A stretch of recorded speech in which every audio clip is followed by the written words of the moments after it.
Hello, dear viewers of Cypher Light. Our story today takes place in Los Angeles in 1970. Specifically, it was on Monday, March 27th. The manager of a major branch of California bank arrived at work to open the bank's vault. However, when he tried the combination, he discovered it wouldn't budge. Bank staff came to assist him in opening the vault, but all their efforts were in vain. The bank manager called the manufacturer of the vault because they were responsible for its maintenance. 20 minutes later, a technician from the company arrived and began inspecting the vault and the door system. However, several hours passed, and the technician couldn't open the door successfully.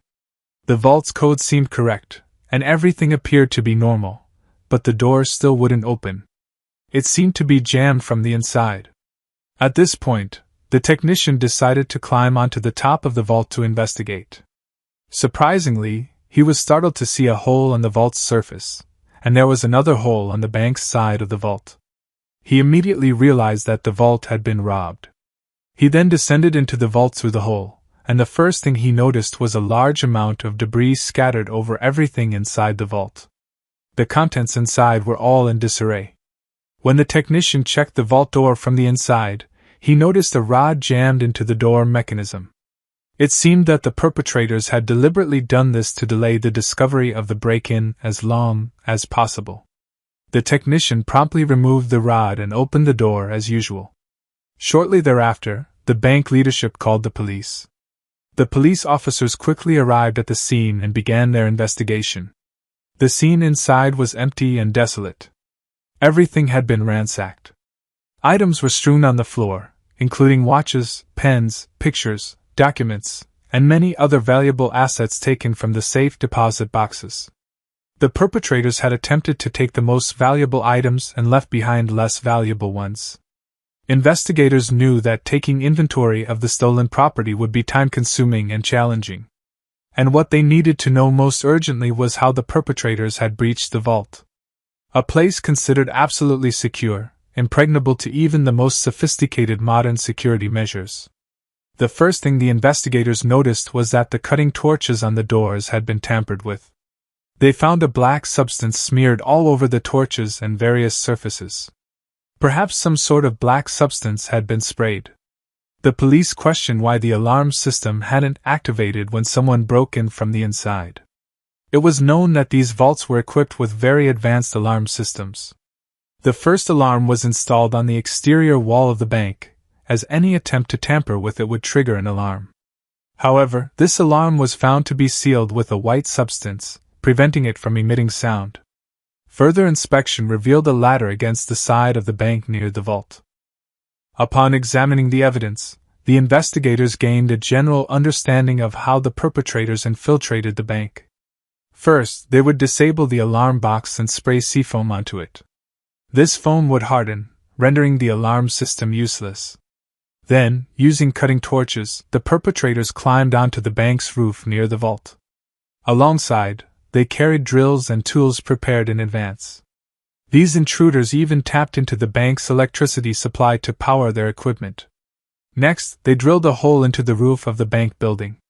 From there, they descended into the vault through a challenge to the structural integrity of the building. This involved drilling through the top layer of the vault. Naturally, this was heavily reinforced with concrete and steel. However, the perpetrators couldn't simply drill through it easily. The top layer of the vault had a highly sensitive alarm trigger. This trigger would directly alert the police as soon as the vault was breached.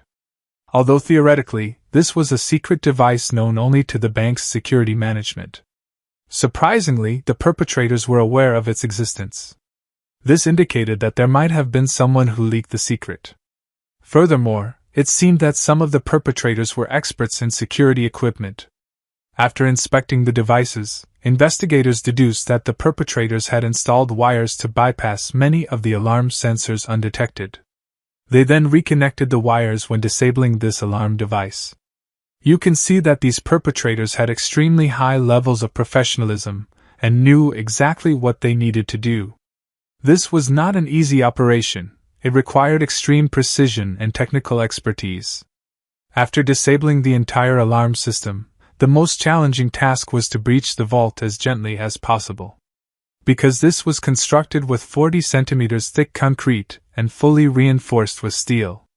Thus, even the most powerful cutting machines and sophisticated tools would require significant effort to penetrate the concrete layers. Therefore, the perpetrators created small holes using drilling machines. They then placed explosives inside. This was a clever and perhaps the only way to breach the vault. However, this process also posed significant risks. The explosion had to be carefully controlled to avoid harming the perpetrators. So they brought many sandbags to cushion and absorb the impact of the explosion. This not only directed the explosion downwards, but also dampened the sound caused by the explosion. After the explosion, the perpetrators successfully created a small hole in the vault's machinery. However, this explosion couldn't break apart the reinforced steel walls. And the perpetrators were prepared for this.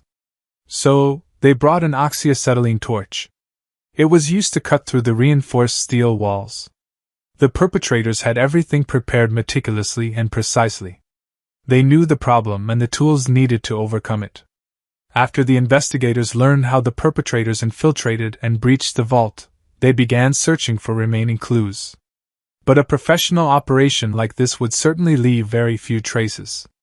Indeed, after multiple searches, the FBI found no fingerprints or DNA evidence of the perpetrators. They found nothing indicative of the perpetrators' identities or intentions. Only a discarded latex glove was found, believed to belong to one of the perpetrators. Additionally, there was a drill bit, but none of these items were deemed conclusive. However, the next shock for the police was the amount of property that was stolen. According to the bank statement, up to $50,000 disappeared from the vaults. But this amount was minimal compared to what was taken from the safety deposit boxes. Since this heist occurred over a holiday weekend, the perpetrators had plenty of time to open them up and take valuable items of significant worth. Naturally, while the bank didn't know what was inside these boxes, their owners certainly did. So the police had to take statements from all the box owners to assess the extent of the damage. There were many types of items in these boxes, including cash, documents, jewelry, and various valuables. After gathering statements from all the box owners, the police estimated the total value of the items stolen to be $80,000. This was a staggering figure, as the contents of these boxes belonged to affluent individuals. With the announced figure, this heist would become the largest bank robbery in U.S. history at that time. This put immense pressure on law enforcement agencies to investigate, as they still had no evidence or leads to work with. The first thing investigators did was to trace the tools used by the perpetrators. They were familiar with most of these tools, such as crowbars, cables, drills, bolt cutters, and explosives. Additionally, there were specialized devices. So, the police began visiting stores in the area to see if they sold such tools and the materials used to manufacture them. They approached the owners of these stores and requested information about recent purchases, then looked for any anomalies. However, the efforts of the investigative agencies yielded no results. At this point, the police felt perplexed. They didn't know what to do. There was no evidence, no witnesses, and no suspects. It seemed like the perpetrators had executed a perfect crime. Therefore, the case was handed over to the FBI, who were determined to identify and apprehend the perpetrators no matter what it took. When the FBI received information about the robbery, they realized that they would be pursuing highly skilled thieves with a lot of experience in this field. This was the first bank robbery in a long time executed with such professionalism. So, the FBI surmised that these perpetrators might come from another state or city. The first thing the FBI did was to send out a bulletin to all other FBI offices across the country. In it, they provided detailed information about the robbery and asked if any other FBI offices had encountered a similar bank robbery. Fortunately, good news came from Ohio. The FBI office in Ohio reported that they were investigating 13 bank robberies similar to the one in Los Angeles. After hearing about the robbery, FBI Ohio personnel noted similarities such as the use of tear gas, styrofoam, disabling alarms, entry through the roof, and the use of explosives. All these details seemed to match the robbery they were investigating. The FBI office in Ohio believed that organized crime syndicates were behind this heist, specifically a large gang affiliated with organized crime and the mafia. Their stronghold was in Johnstown, Ohio, so the FBI office in Ohio had a dossier on nearly 100 individuals working within this gang. It was a massive criminal organization with various teams and different operatives, each specializing in specific activities.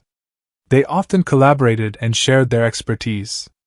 Within this organization were experts in various fields such as demolition, electronics, technology, and explosives.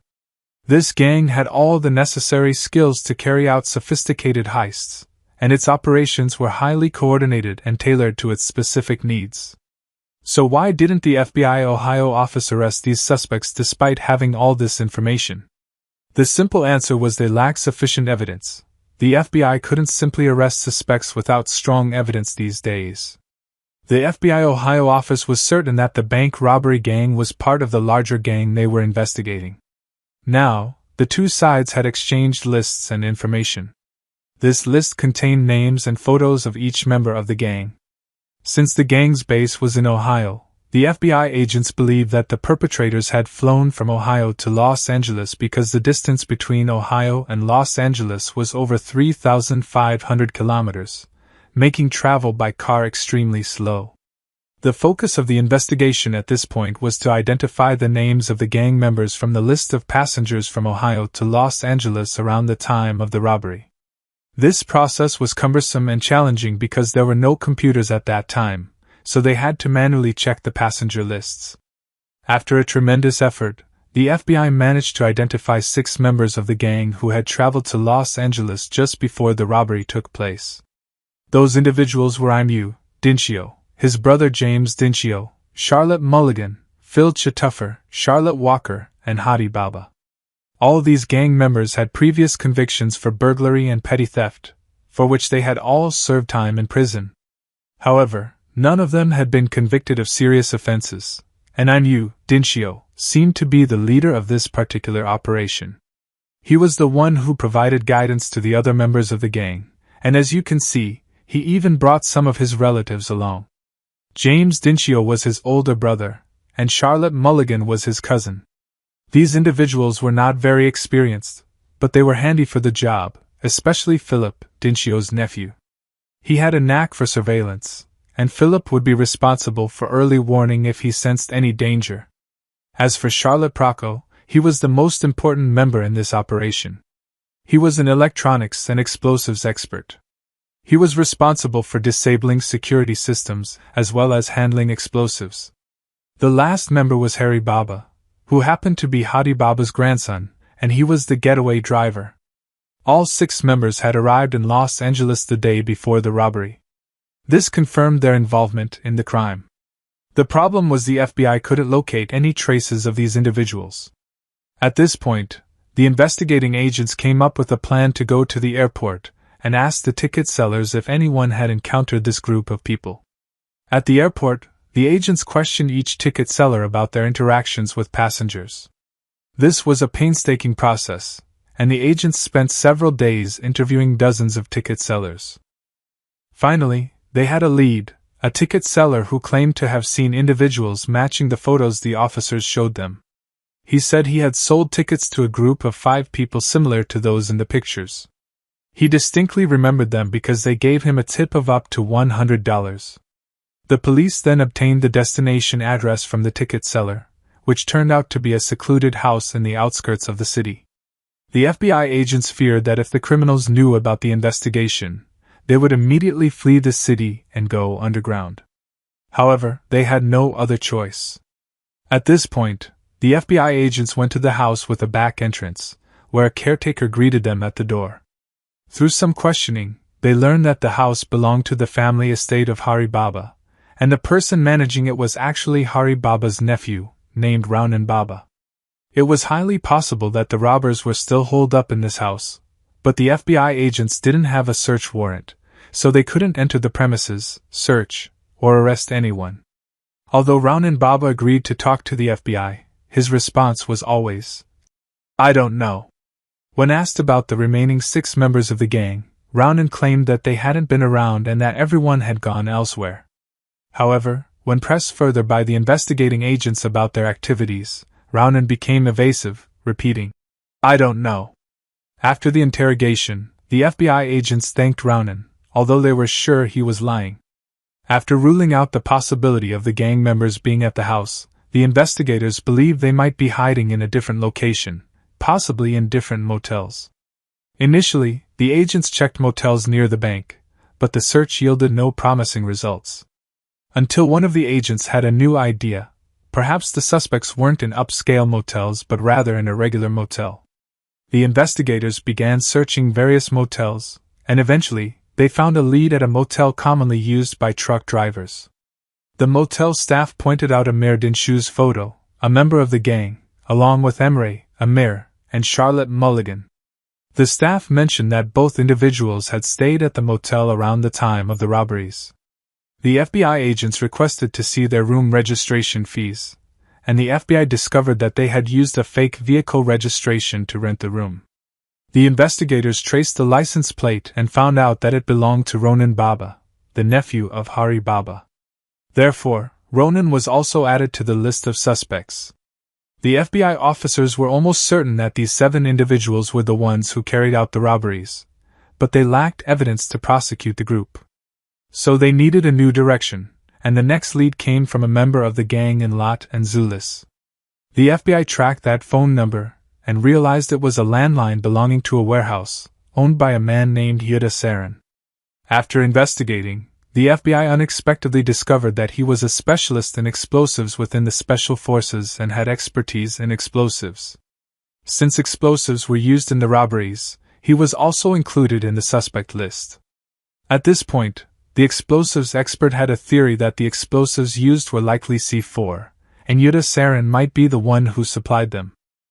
However, after a thorough investigation into Yuda Sarin's background, the FBI found that he was a patriotic individual with a clean legal record. Therefore, the investigative agents decided to speak directly with Yuda Sarin. The FBI went to his house, introduced themselves, and requested an interview, which he agreed to and allowed them in. Yuda Sarin was informed of the reason for this interview. They showed him the names and photos of the suspects, and asked him about his relationship with this group of people. Initially, Yuda Sarin seemed guarded. The investigators were aware of his previous military career. Therefore, some of the agents, who were former military officers themselves, tried to appeal to his sense of duty by reminding him of his previous rank. This tactic succeeded, and Yuda Sarin appeared to be 100% cooperative. He pointed out 3 individuals from the photos and said, "I know them. Those individuals were Amu, Dinshio, Jemshio, and Chalet Mulligan." Yuda Sarin had known these people since his days in Ohio, specifically in John Stowe, where the gang was based. Yuda Sarin decided to disclose everything he knew to the FBI. He mentioned that a day before the robberies, Chalet Mulligan had approached him along with 6 other individuals present in the photos. Mulligan offered Yuda Sarin $100 to vacate his house, suggesting that they could use it as their hideout. Yuda Sarin agreed to the terms, and Mulligan also led the investigators to his backyard and showed them a car that Chalet Mulligan had left behind. At this point, the FBI agents were very pleased because they had found concrete evidence. However, before they could examine the car, Yuda Sarin's phone suddenly rang. He picked up the phone and listened to Chalet's voice, and immediately, the agents fell silent. Yuda Sarin then provided another phone in the bedroom for the FBI, allowing them to listen in on the conversation.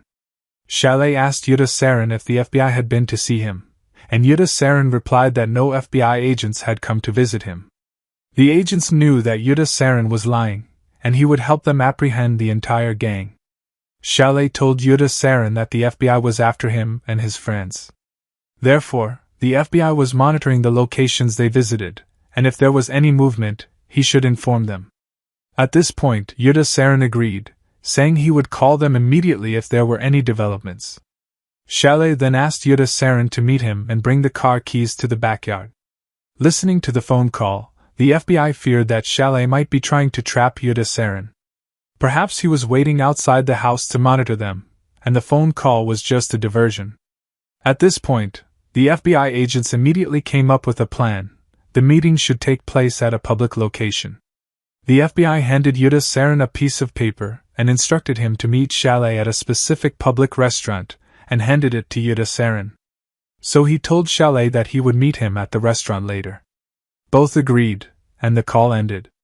At this point, the FBI agents asked Yuta Sarin to lead them to the backyard where Chalet had left the car.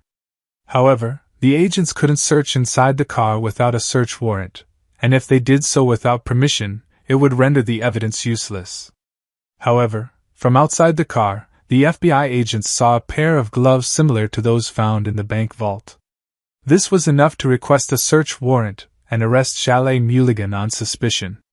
At this point, the FBI agents formulated a plan to arrest Chalet when he met Yuta Sarin.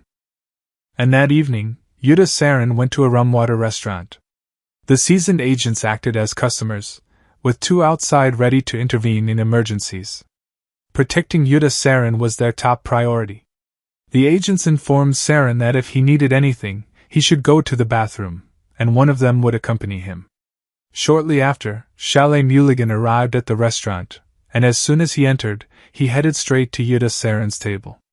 During their conversation, Yuta Sarin tried to loosen Chalet up.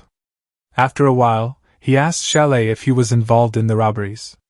Chalet laughed and replied, "What do you think?" And then they continued their conversation. The FBI couldn't overhear what they were saying, so one of them entered the bathroom with Yuta Sarin, and Sarin knew this was a signal, and he had to be monitored. At this point, Yuta Sarin apologized to Chalet and went into the bathroom. The FBI stated that they didn't hear anything. Yuta Sarin told the FBI agent that they didn't discuss anything important. "I only talked about the robbery, but Chalet was very cautious.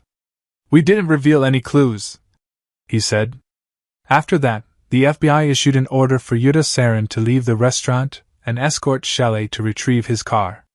Yuta Sarin went back to Chalet and asked him to come to his house to pick up the car. They left the restaurant and headed towards Sarin's house.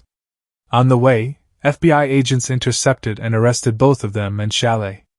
They also arrested Yuta Sarin to validate his cooperation. Subsequently, the FBI agents took Chalet to jail and checked the car parked in the coupe. When they opened the car, the forensic specialists were elated to find tools such as crowbars, shovels, picks, hammers, and many other items. These were definitely the tools used in the robberies. Then the FBI arranged the items and individuals and transported them to the lab. While awaiting results from the forensic lab, the investigators continued to pursue other leads. Tracing phone calls to the motels, the FBI found some belonging to a real estate company. They contacted the company and requested information about the gang members. The manager of this company informed them that Runabab had rented an apartment a week before the robberies. Runabab was a known criminal with a previous record, and he had left the apartment before when someone came to visit. The apartment was located on the same street as the bank. The manager also revealed that the gang had planned to stay in this apartment for 3 months but unexpectedly left after 3 weeks, immediately after the robberies were discovered. The FBI immediately went to the apartment to search for evidence and any remaining suspects. However, the apartment had been thoroughly cleaned with a disinfectant, which meant the FBI didn't find any leads until they opened the refrigerator. Inside the refrigerator, they found a cache of fingerprints.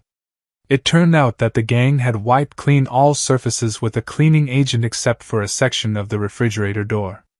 This was a crucial oversight, and the suspects were caught. The FBI collected these fingerprints and compared them to the ones found on the tools inside Chalet's car. They successfully proved that among these prints, 5 out of the 7 suspects were identified. Moreover, the forensic experts matched the fingerprint found on the safe box in Chalet's car with the prints on the refrigerator door, confirming that it was one of the tools used in the robberies. All this evidence was sufficient to arrest the suspects and investigate them further. However, the FBI's evidence was circumstantial, and the success of the case relied heavily on Yuta Sarin's confession and cooperation. At this point, the other suspects knew that the FBI was after them, and Yuta Sarin had betrayed them. As a result, Dat's son received threatening phone calls intended to intimidate him into silence and not reveal the truth. Dat's son didn't know who was threatening him, but the calls were insistent on meeting him to talk. The FBI agent immediately recognized this as a plot by the gang to intimidate him. Intelligence from the FBI Ohio indicated that this gang had hired hitmen to assassinate Dat's son. However, when they mentioned this plot, it was revealed that this gang belonged to a larger organization, linked to a mafia crime syndicate. This gang was ruthless and had no qualms about eliminating anyone to achieve its goals, so the FBI had to protect Dat's son from these dangerous individuals. Consequently, the agents instructed Dat's son to arrange a meeting with the hitmen at a predetermined location. The FBI agents were confident they could protect Dat's son as the assassins couldn't harm him. Instead, they would have to take him to someone else. That's why the FBI instructed Dat's son not to leave the restaurant, no matter what happened. Shortly after, the two hitmen arrived at the restaurant, intending to meet Dat's son, while the FBI agents watched closely. The hitmen began to ply Dat's son with excessive drinks. When the agents saw Dat's son starting to become intoxicated, one of them entered the restroom, a signal to follow. Inside the restroom, Dat's son informed the agent that the two men wanted him to accompany them. At this point, the FBI agent told him to stay calm and remain in the restroom. The situation escalated as the two hitmen sat at the table and said, "We know why you're here, and you won't get what you want." Seeing that the situation was not favorable, the two hitmen had no other choice but to leave the restaurant without any reaction. It was a clear message to the larger gang. Dat's son was protected by the FBI, and they wouldn't be able to reach him by any means. Subsequently, the FBI escorted Dat's son and the Witness Protection Program to ensure his safety. The next step for the FBI was to arrest the remaining gang members while gathering enough evidence. The FBI agents began by searching the last known addresses of the gang. Ultimately, all their houses were in Ohio, under John Stowe's jurisdiction. Through relentless pursuit, the agents learned that the ringleaders in most of the gang's activities typically hid the stolen money inside their properties and kept it there for many years until the investigation ended. Then they would retrieve it and start laundering the money. At this point, the FBI agents went to a large plot of land owned by Z.M. Dincio, the second member of the gang and Amir's brother, Dincio. They excavated the land for over a week, and finally, after all the time and effort spent there, the FBI found what they were looking for. There were buried containers containing black money hidden within the soil, and when they opened them, the FBI found stacks of dollar bills and cash. Not only was there money laundered from bank robberies, but there was also money from other criminal activities of the gang. All the laundered money was there, identified through the serial numbers of the bills. As previously mentioned, this gang had been operating for a long time, and they had robbed up to 13,000 fake currencies, in addition to bank robberies under Amir's leadership. At this point, the investigators collected the gang's hidden cash as evidence. After a complex and lengthy investigation spanning 3 months, the FBI's task force began to apprehend the gang's leaders, starting with Amul Dincio. They found him at home, seemingly unaware of what was happening. Amul Dincio made no attempt to escape, even though he knew the FBI was after him. As for the other members, they were trying to evade capture in their own ways. James Dincio was arrested at the airport while attempting to flee with large amounts of cash and luggage. Furthermore, a few other suspects were apprehended, and $30,000 was found in one of their briefcases. Despite being caught, this individual continued to assert innocence and refused to cooperate with investigators. After some time, the FBI successfully apprehended the fifth money launderer, Chalet Boilerclit, an electronic engineer and explosives expert of the gang. FBI agents increased pressure on him by showing Chalet the evidence they had and offering him a reduced sentence if he cooperated with law enforcement. Finally, Chalet and Boilerclit agreed to turn state's witness and disclose all the details about the robbery. In exchange, the FBI dropped all charges against Chalet and included him in the Witness Protection Program. Thanks to Chalet's testimony, this case was completely resolved. 5 out of the 7 perpetrators were arrested, leaving only $2,000 and Harry Kiabi. When the FBI visited the homes of these two individuals, Harry's mother claimed she couldn't reach her sons. It seemed like they had fled. However, within 2 months, the FBI received information that these two were living in an apartment in New York. Police raided the apartment, and Ronan Baba was arrested immediately and taken into custody. These individuals received sentences ranging from 15 to 20 years. It was not a harsh punishment because there was no violence involved in their crime, and the stolen money was recovered. As for the last remaining suspect, Harry Baba, he remained elusive for 8 years. However, in 1980, a whistleblower named Pennsylvania contacted the FBI and asserted that he had committed a significant and notorious bank robbery under the alias of Harry Baba. This whistleblower also knew that Harry was trying to live a normal life and worked as a security guard in an apartment building. With this information, the FBI launched an extensive operation and arrested the suspected individual, who turned out to be Harry Baba. He was sentenced to 20 years, and the case was finally closed. One of the FBI agents believed that the main reason for the successful apprehension of these individuals was their meticulous planning and execution of numerous successful robberies with high precision. However, they made a critical mistake. Firstly, they left behind traces of money at various locations, which eventually led to their identification. Secondly, their use of phones in public places allowed the FBI to track their movements. Thirdly, they abandoned their car filled with evidence at Daxon's house, and simply forgetting to lock the trunk was a major oversight. All of these minor mistakes created significant leads for the investigation, ultimately resulting in the successful resolution of the largest bank heist in U.S. history at that time. What do you think about this story? Don't forget to leave your comments below this video. And now, goodbye and see you next time.